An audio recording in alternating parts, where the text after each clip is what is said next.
Now that I'm sure all the pieces fit together, next thing I need to do is to sand them before I can glue the table together for real.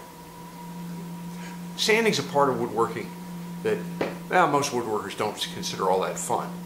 But with a little prior preparation, you can at least make it a tolerable part of the job. One thing I do to get myself sort of psychologically ready for this is to clear off the workbench and just have the pieces I'm working on, as well as the supplies I need for sanding.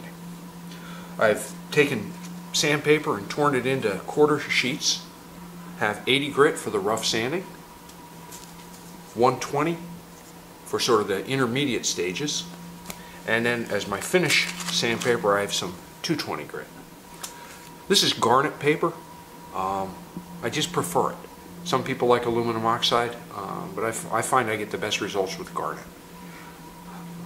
I also have what's become known as a card scraper, which is a hardened piece of steel that has a little bit of a burr on the edge. That'll help with some of the coarse work. I have a sanding block made out of cork, and this one's seen some use. In fact, at one point or another it was chewed on by a dog I had. Dust mask. And over here I've clamped a stop block to the workbench. This will give me something to butt the pieces up against and help hold them as I work. So, I'm ready to go. I'm going to start with my first leg. Start off, scraper. I'm going to scrape each side of the leg to remove saw marks. And just work my way through it. Then continue with the different grits of sandpaper.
I've gotten all the legs sanded as well as the apron pieces, just about ready to glue things together. You probably noticed periodically I would stop and check the surface against the light, just looking for an even scratch pattern and to make sure I've gotten rid of all the saw marks. One of the biggest mistakes I see beginning woodworkers do is moving to a finer grit before all the defects are gone. Save yourself some time and aggravation. Stick with the coarser grits until everything looks good. Then the finer grits just are making the surfaces or refining them. Last step with the legs is to take a block plane and to chamfer that bottom edge. So I want to create about a 16th inch or 1/8 inch chamfer around the 4 edges. And what this does is when the table's on the ground, if somebody were to drag it, helps keep the edges of the leg from chipping out. I'm going to glue this up and we'll be ready for some finish. The tabletop is going to get a natural finish to let the beauty of the cherry show through. Now this table's not destined to see real hard use, so I'm going to use a wipe-on Danish oil finish. Get some gloves on to protect my hands. Rag to apply it. Get some finish on here. And it is a wipe-on finish. Wipe it on, get a nice coat on here. This is actually the second coat I'm putting on.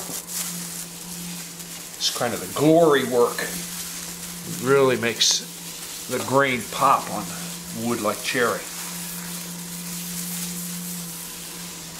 Now if I was worried that this table was going to see some heavy use, I'd use another wipe-on product like a wipe-on polyurethane. Just make sure I coat everything evenly, edges. Another important thing is to make sure you finish the underside, which helps balance out the moisture exchange between the atmosphere and the wood. It'll help keep your tabletop flat. So wipe this down real well. And then give the finish a little bit of time to soak in. Come back with a clean rag and wipe up the excess.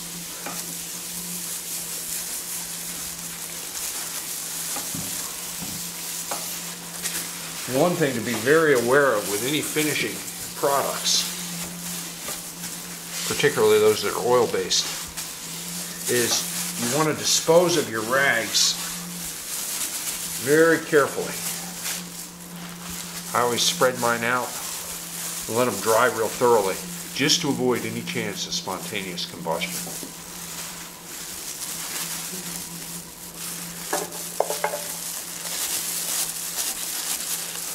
Now the base is going to get painted.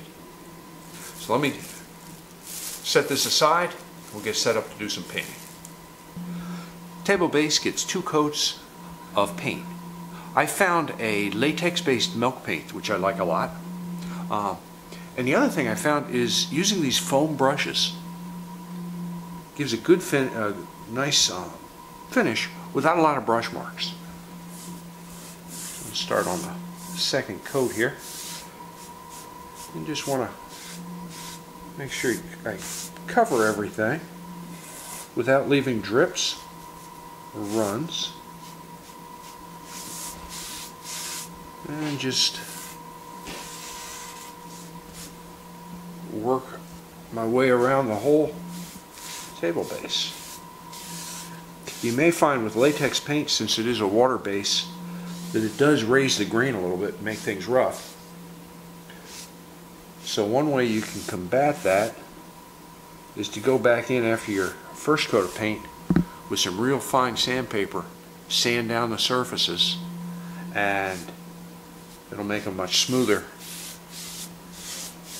And then when you put your second coat on, you'll cover up any places you've sanded through.